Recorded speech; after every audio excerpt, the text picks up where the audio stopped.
guys, natadaron diri sa Kalapi. Purok ani guys is uling. Purok uling guys. Muni siya guys ang root padulong sa yuta guys. So ang kini siya nga meters guys is 10 meter wide guys paduling sa yuta. Kanang galing night fence guys, mauna na siya ang road jud nga along barangay road siya. Road na sa barangay. Ano ni guys, muna ni dapita guys kani. Asa nang naitugas dia guys, amo nagtutunda guys og naa dia dapita ang gate. Kani guys na kuan. Saka nang babae nga nagkuan guys sa dapita guys. Muna sa ang tunda po mo diha pud ang gate.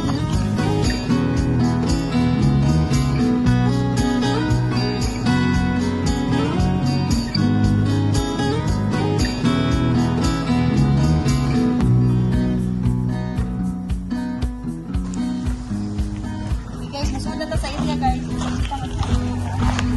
Basta guys, di ba ni guys, 10 meters ni guys ang road right way nila guys. Di guys, mauna ni ang area guys.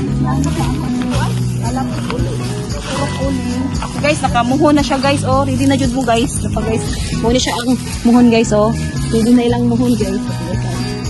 Guys, mauna siya guys. Monthly is 5,750.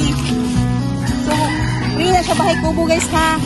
Pero kung di ka mag free bahay kubo, okay sad guys. Kay 5,250 guys. Makasibra gyapon kag 500 pero worth it man jud na bahay kubo, di ba guys? Oh, sige guys. Free processing typhoon to guys ha.